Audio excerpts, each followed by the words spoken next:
I'm Dr. C. Victor Herbert III, and I'm taking it to the house. And I'm Dr. Timothy Hoover, and I'm taking it to the house. Vic, how you doing, man? It's good to see you. It's good to chop it up with you again. And there's a lot we could talk about. Bro, we got NBA, we got WNBA, we got Dodger, we got Laker news, we got stuff that we can share with the fan base, bro. And I'm going to defer to you. Where would you like to cut your teeth on, bro? Where you Well, at? well, from one father to another, I want to say Happy Father's Day to you. It was great hearing your voices last week, and you do the damn thing. And just watching you from afar as well as up close, uh, big love, big admiration. So I definitely want to make sure I My give man. props to the black fathers out there, and you being one of those at the top tip of the spears, wanting to put it out there, man. Bruh. God bless you. Love you. Love you. Thank you, sir. And to you. Appreciate that. Appreciate that. You know, Well, what I because if we're gonna give out love, I mean, if we're gonna do this, man, I got to tell you, yes, I got a few years on you, but I have watched you uh, from boy to man, and then to add fatherhood on top of that, and to see the joy that your kids bring you, and what you've done as a man, as a father, and as an example to even take others into your home and to raise them also. So you're going above and beyond. That's an overused statement, but it's so true.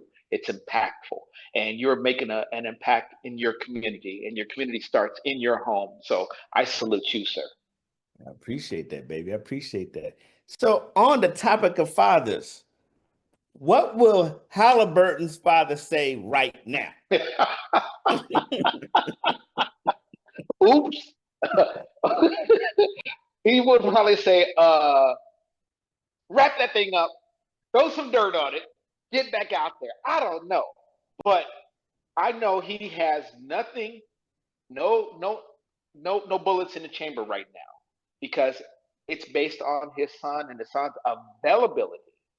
And I don't want anybody to say the Pacers will lose. I hate an injury, first of all. Let's start there.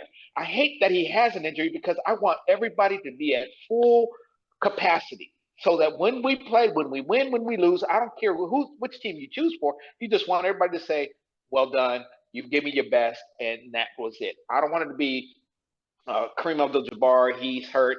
Magic has to jump center. I don't want it to be Magic has pulled up with another hamstring and then the Detroit wins. I don't want no excuses. I don't want to hear that. However, saying that though, man, as a fan, I hope he can play, but I hope he can play better than he did this last game. So to the fans, if you're not knowing what's going on in the NBA, we got a hell of a series going on with OKC and the Pacers. Right now, the OKC is up 3-2, and Halliburton, now the leading point guard for the Pacers, he has a strained calf. If it were the regular season, he probably wouldn't play. But this is not the regular season. This is the playoffs. This is for the Larry O'Brien trophy. This is for everything that you, as a kid, you grow up for. So he's probably going to play at what? At the detriment of his team because he can't be at full capacity. He can't be at full strength.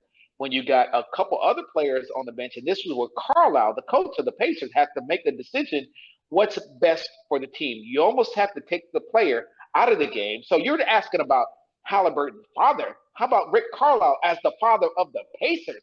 He has to make a decision on one of his kids, and I know they're not kids. This is just we're just playing word chopping here. One of his kids wants to play, but what's best for the family. So, ooh wee.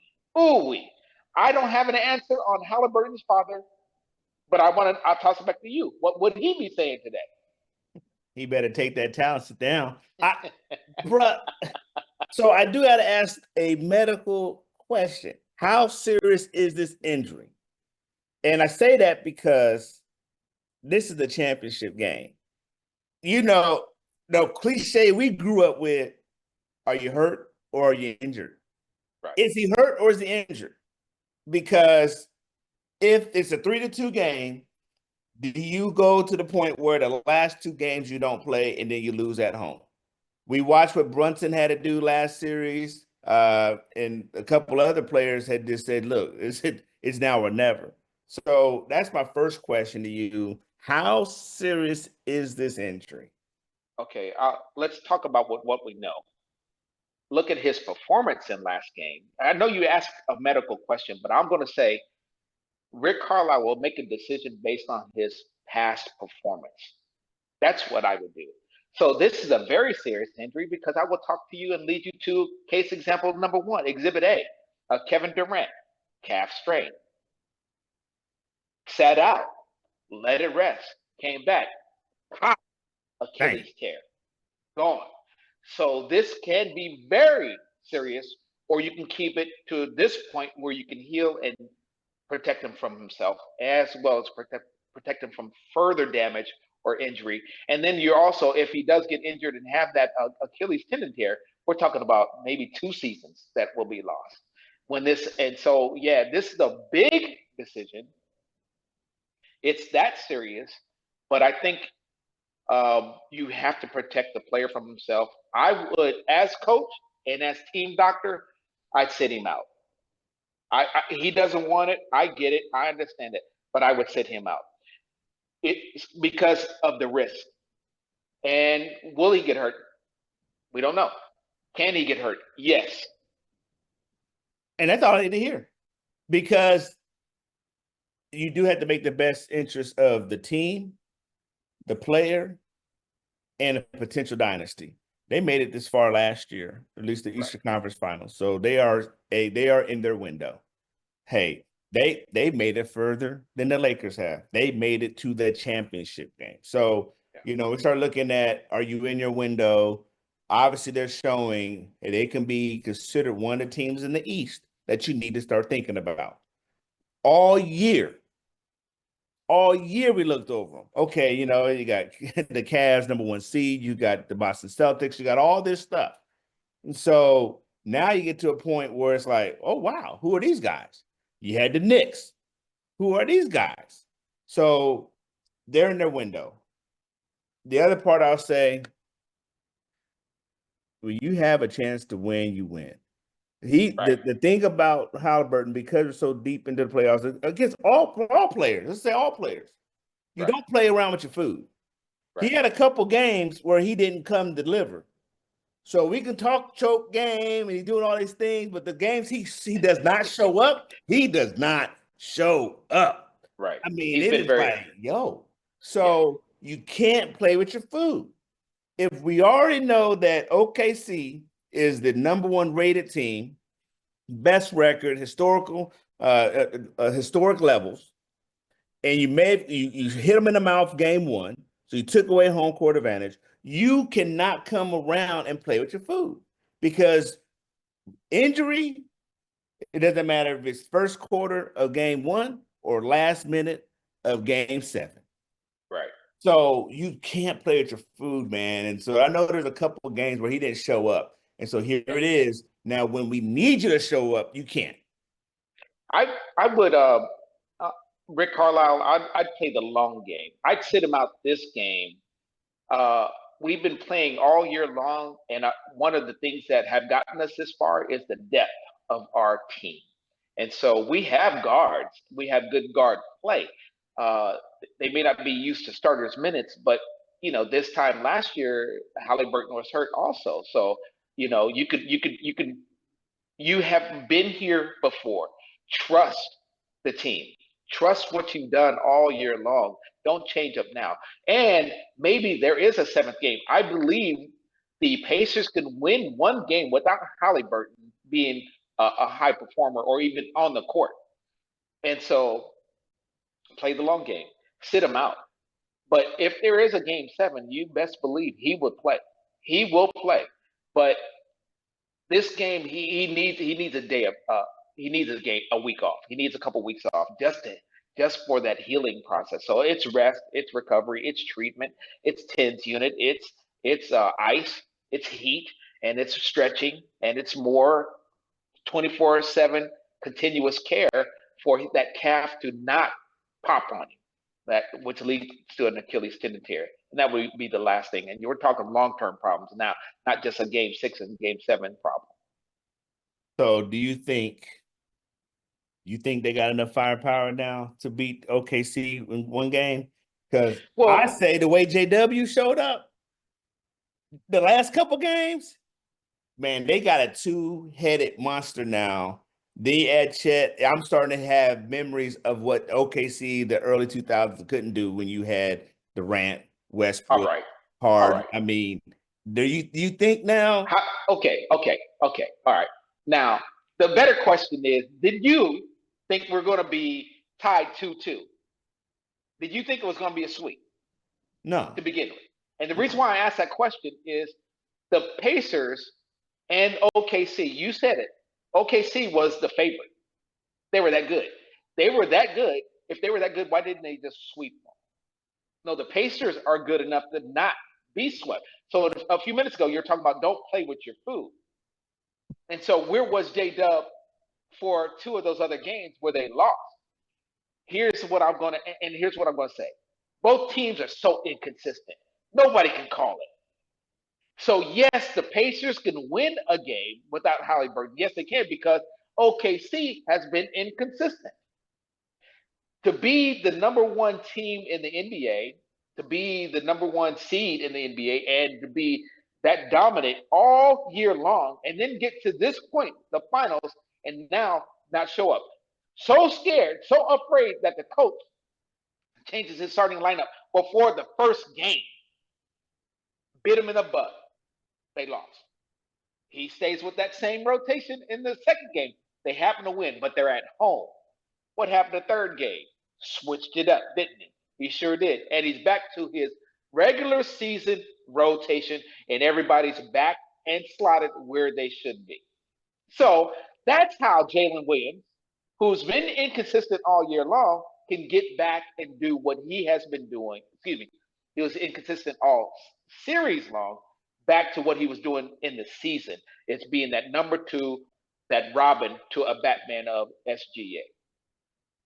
So I think going into the series, if we had a chance, I know we were handling business, so we were off air a couple of weeks. I would have gave the edge coaching wise. We done it in the NFL. I would have gave edge coaching wise to the Pacers because Rick Okay. Carlisle is battle tested, championship Okay. caliber coach. So Okay. I think and it's great that the young pup got these 68 wins and all that kind of stuff, but he ain't built for this part. Rick Carlisle is, and so that part I believe OKC's coach I overthought, a little shook, knowing he's going up against a Hall of Fame coach and not knowing you overthought. And Yes. Rick Carlisle is going to coach his boys up. Yep. And I know he loves being the underdog. I know he loves being overlooked, and he punched him in the mouth. And so I think that's a point that many probably have overlooked, not gave him the credit as far as him leading a team that people would never have thought they would have made this far. Right. Right. I agree with that. So when everything flipped was in game 4 in Indiana, game 4. And here's the biggest difference. Uh, the two-headed monster for OKC, they were running sets for one another. They were running pick and roll for one another. And SGA wasn't on the ball till later in the game. So he had the ball more. And then Jalen Williams was able to exploit. They get pick. Nimhart comes off of SGA, which is playing great defense on SGA. I mean, full court in your face, in your draws, in your crack. Everywhere you go, I'm going defense. That's Nimhart. So when Jalen Williams is now running sets for him at the top of the key, Nimhart has to go on Jalen Williams. That's a physical mismatch. And anybody else on SGA, he's going to either go around him, shoot the pull up, mid range. It could be Neesmith. Neesmith is not Nimhart, but he's physical. It's just a mismatch. So coaching change, coaching strategy, in-game strategy, that goes to Dagnall for OKC. He freed up his 2 stars instead of a big picking. He had a semi-big picking for SGA, and that freed up everything. And now look at them. Look at them excel. And the Pacers haven't adjusted to that right now. And so So Jalen Williams, he's a beast. He's a beast. Going off of the wrong leg, finishing at the rim, either hand, right hand, left hand, because of that pick and roll. They have nobody that can stop him. so call it, bro. Call it. Oh, Are we going well, 7? Is a game over tomorrow? Talk to me. What you got? if okay, the chances are reduced because of Halliburton, his injury, and the home crowd for Indiana is going to pump them up. But is it sustainable for 48 minutes? No, it's not sustainable for 48 minutes. But you're going to have to get spurts, and so I think it's over. I think it's over. I think it's over. I'm with And you don't. So as you said, OKC, you don't want to play with your food. You don't want a game 7. You just mentioned injuries. It can happen anytime. You don't want a game 7 where anybody can win because emotions run high. I remember Kobe Bryant against Boston. I think it was 2010. He didn't win that game. Artest won that game. Kobe was too hyper. He was hyperventilating. He said it himself. you. Ron Artest, what did he say? He threw me the ball. He threw me the ball. Yes, Yeah. because Kobe was just too hyped for the game, and so OKC, don't play. Yeah. Finish it out. Concur. There's enough playoff evidence to show that. We watched how Golden State had a 3-1 lead over the Cavs, lost Oh yeah. because Oh Draymond Green couldn't keep his composure. yeah. So you have, bruh, like you said, there's concrete evidence. You Yes. don't play with your food. I'm No. with you. It's over tomorrow. OKC has awakened. J-Dub realizes, hey, wow, I get the game slowed down to him. I mean, it just looked like it was a breakout. I mean, like you said, I watched him over the year, but what he showed the last 3 games, and it Yeah. could be because of coach, the way he has changed up lineup, but it seems that confidence, yes, he's a silent hero. He would rather not have an interview. He'd rather play hoops and keep it moving. But putting 40 plus, he ain't no rinky dink. Yeah. So they will close it out tomorrow. They will close it out See, tomorrow because they're supposed to close it out tomorrow. you had asked a question a couple of shows ago about the TV viewership and TV ratings and what is this doing because these are small markets. I believe viewership is probably very, very low because there's no LeBron, there's no Steph, there's no KD out there. There's no big, even SGA, he's not a superstar. Yeah. And who is it? OKC, who is Indiana? And so as a basketball fan, if you're not watching this is fun because of the style of play. The ball is hopping, the ball is moving, and I love this style of play. It's not 4 guys sitting or 1 guy, 2 guys sitting in the corner. No, the ball is moving. You want to talk about great defense? Indiana, great defense. Miles Turner blocking at the goal, at the rim protector extraordinaire. You talk about OKC, seems like they got 9 starters, maybe 10 starters, and they all play deep. Okay, they will scrap with you. They don't mind trading paint, and they make a referee make a call. I love this game. I love this series. I'm getting more joy out of it than I expected that I would get out of it because of the purity of basketball. They are playing basketball, and it's a 5-man movement. That basketball was meant to be played and how it was meant to play, and they're doing that. I concur. It's nostalgic. The defense physical, either the refs are letting them play or that's just how these two teams match up. That physicality reminds me of late 80s, early 90s ball. They shoot 3-pointers, but they're not living by the 3-pointer. And Right. you just perfectly said it. The ball's rotating across 5 Yeah. and not so much isolation. The other piece, and you made it. Yes, we got 2 stars, not superstars. Halliburton, Right. Siakam, and then you have J-Dub and obviously SGA, then you got Chet. Yeah. But he's like an MVP that no one knows about. Like, Right. even people know Ant Edwards. They don't need Yeah. to follow the game. You have, your Giannis, you have your Dame Lillard. Who is SGA? This Right. guy has been in the running the last few years to get that, but he's been losing a joker. Yet Yeah. he has still not commanded enough attention, and his name is not known for people to watch to tune in because of him. So now you tune in because you love the sport. Right. And how great is that? So stop getting to this. Who's going to be the face of the NBA? If the NBA displays ball Right. and make it watchable, Yes. the NBA will sell the NBA. I don't need Exactly. it to sell the NBA. Good Let the call. game on the court sell the NBA. Good call. Uh, I will mind you that is another foreign-born MVP. Another foreign-born MVP. My. Let's stay in the NBA. Move Yeah. on from the series. Oh, the Lakers are worth what? Mm, Tell me again. I think mm. Jerry Buss is rolling over in his grave until he hears how much it was sold for. What?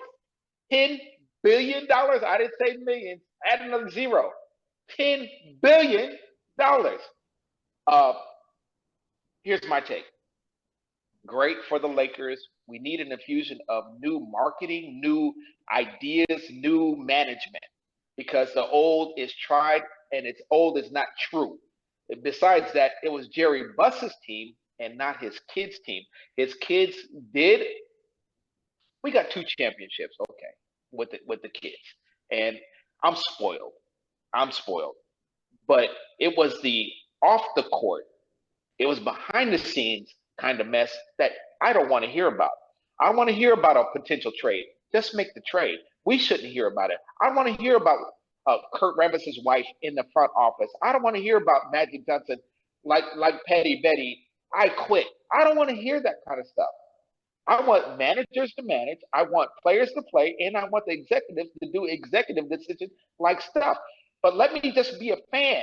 So all that cluster screwed up stuff that we were doing mismanagement from the top. Hopefully the Dodgers, and we're being sold, the Lakers are being sold to the Dodgers. Hopefully the Dodgers will bring that kind of maturity to the front office, and it will manifest itself on the court. But congratulations to I forget his name for the Dodgers, but he's the Dodger owner as well, on the sell and the buy. Congratulations to Jeannie Buss. I thought you did as well as you could, considering it's a man's world. It's a man's world. Not disparaging you as a woman, not saying that you didn't have a chance. I think you did a hell of a job. However, it is time to move on. Okay, Yeah, so that's yeah, where we go. yeah. I'm with you. There's the Showtime Lakers that we all know. Then we have the Kobe and Shaq Lakers, and Yes, that's all Dr. Buss. Since then, we yes, lost identity. And you yes. just said in the last 20 years, 2 championships. Who in the last 20 years, how many the Spurs got? Last 20 years, how many the Celtics get? So we lost our identity. Yeah, And it became the old school Falcon Crest Dynasty, Dallas, Young and the Restless. Like, yeah, we need to know that there's yeah. shipping rivalry. Well, Mitch Kupchak and Young Buss are not getting along with Jeannie, so now there's a corporate takeover and the Rambuses. Look, the only thing I remember the Rambus, and I should know about the Rambus, is him playing ball in the early 80s. To even know they're in the front office and his old lady, like, dude, what are we doing here? I should even know Right, that stuff. right. So it became embarrassing. So Yes, we're making the big splash moves to get these high free agents to come. Then we can't keep a coach. So something's off. It was Dr. Buss's team. The kids take over, but they don't bring in an identity. It's like, well, right. daddy did it this way, so let's keep on trying. Well, no, daddy was ingenuous. He was a mastermind. Yeah. So now A that showman. yes, he's a showman. So what do you learn from that you can build upon it? You can't replicate. And so, like I said, it's take it out the pasture. It's great that it's still within, I said in the green room, it's still somewhat a Laker hand Yes. because Magic, is that Laker flavor and he's part of that Dodger ownership group. But what I love about the Dodger ownership group is the stability and Yes. faithfulness to the team. And Yes. to see Dave Roberts in the last 20 years, we talk about the Lakers won 2 championships in 20 years. Dave Roberts got 2 in the last, what, 5 years? Yes. 5 years. Yes.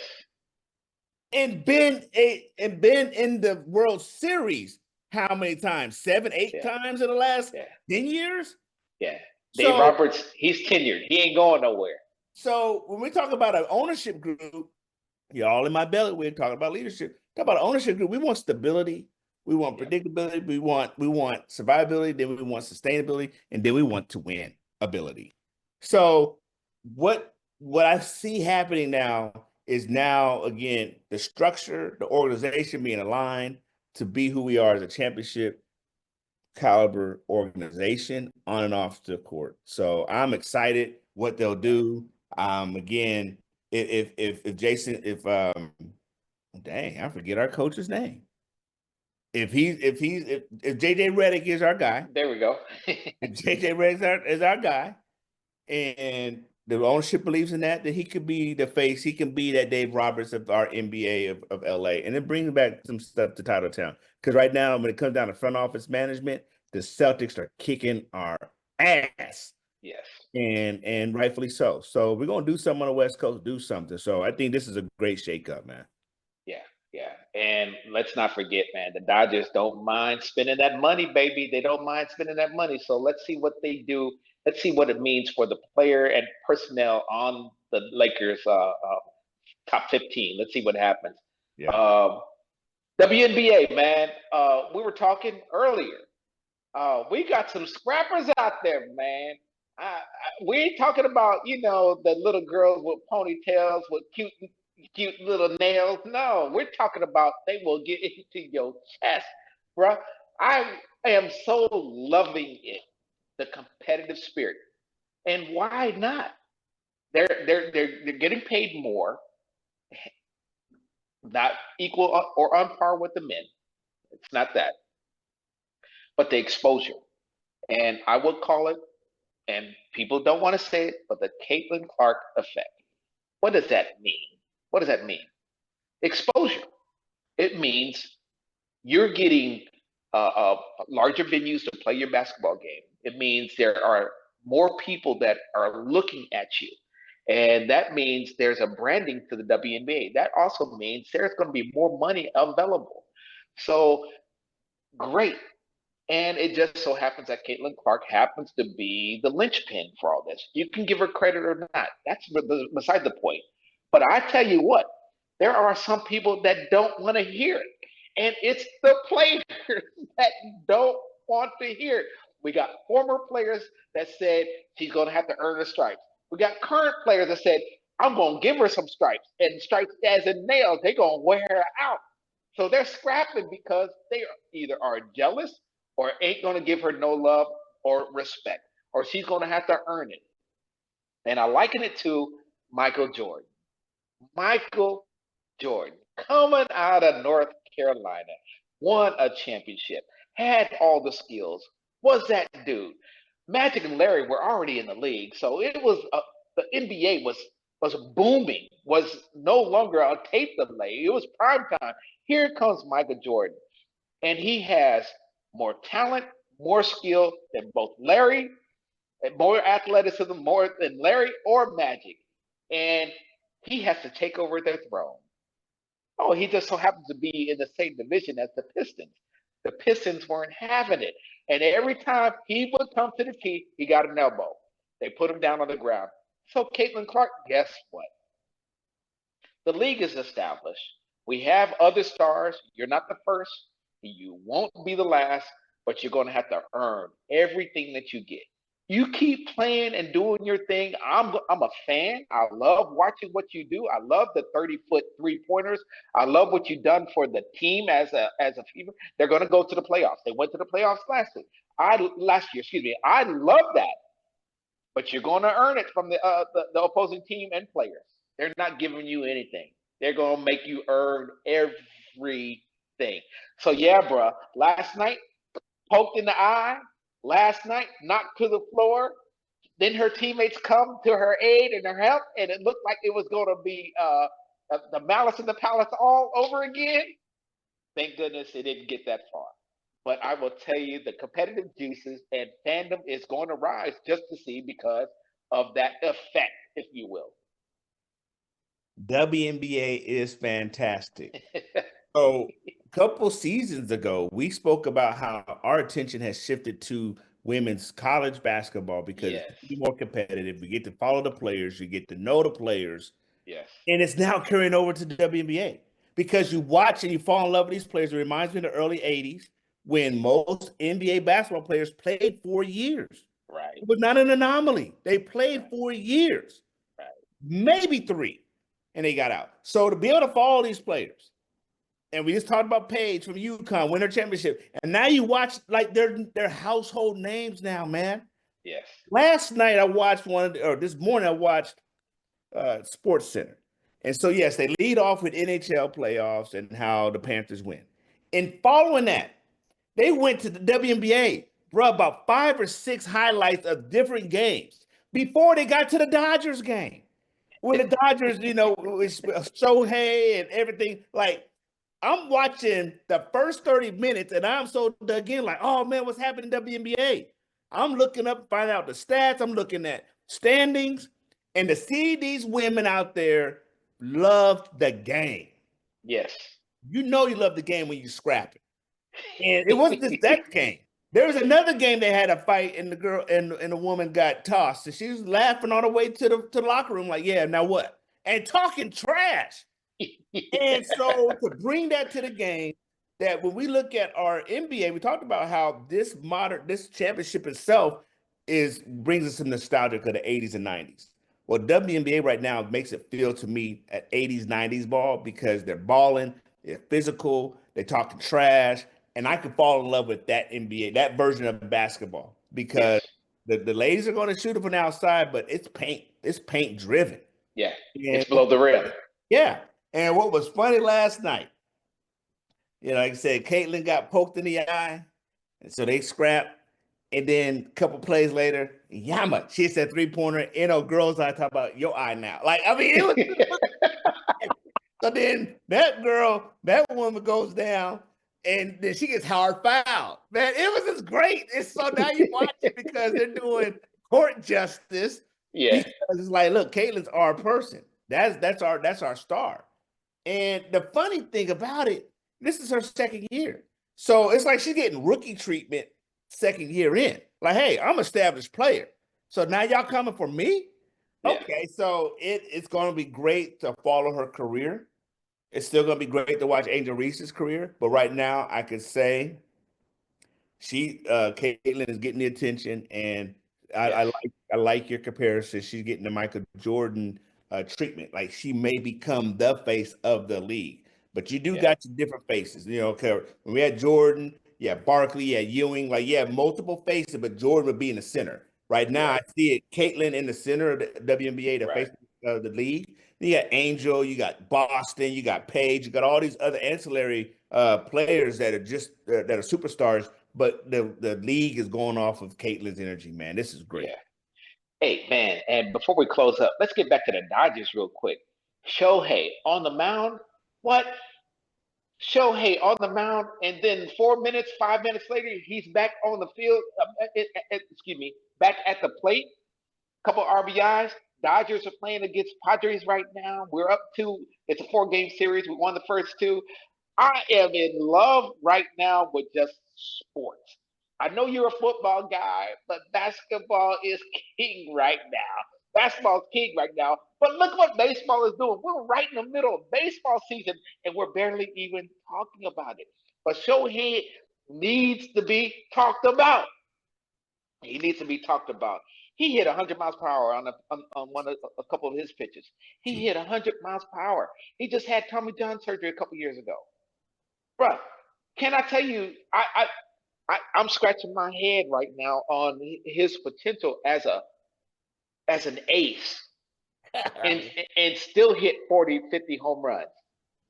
The potential for that. It's going to put butts in the seats. It's going to draw a viewership, whether you're on your laptop or on your phone. He is bringing the Major League Baseball man to the forefront. What a talent in one package. My goodness, and he's on my team. I Yeah, salute you, Shohei. yeah. What say you? Bro, I'm so in love. It brings me back. Maybe that's the title of today's episode, Nostalgic. I used to be deep into baseball, and then there's a season, there's a time period where we're kind of like disconnected. Man, listen, Dodger ball is great, but watching Shohei, because I know this is a once in a generation opportunity, and we may never ever see this. You're telling me this guy's MVP as a DH, and because he's a DH, only he's a DH because he got hurt and he couldn't pitch. But he Yeah, said, "Listen, I can't pitch, but I can still hit. I'm a baseball yeah, player."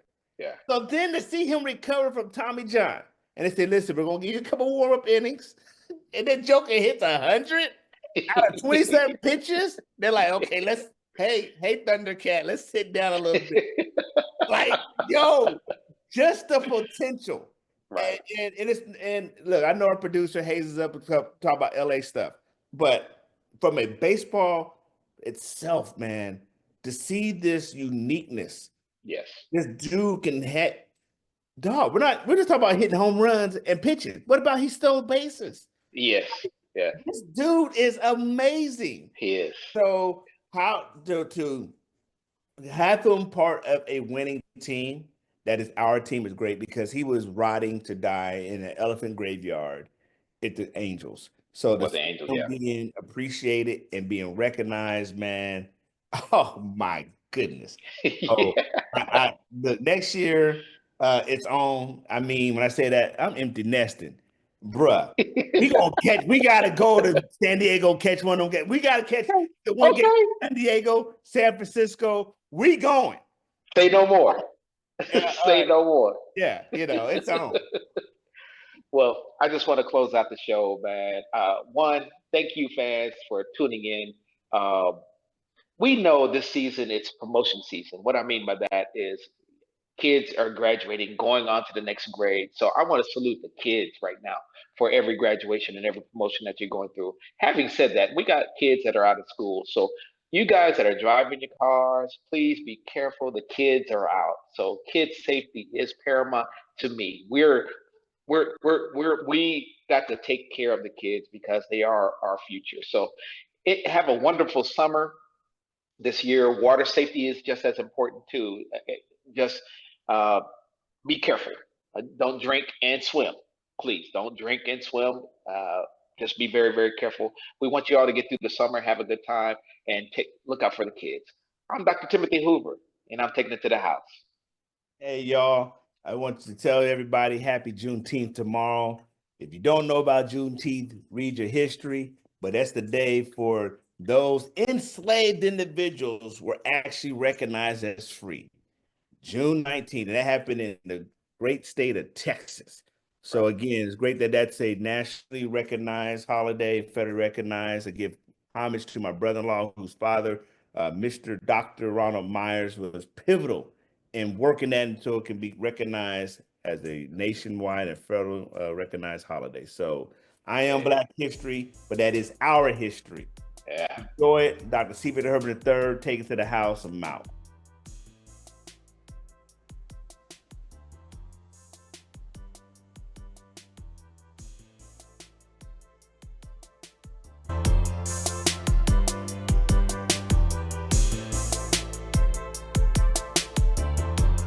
Well done, brother.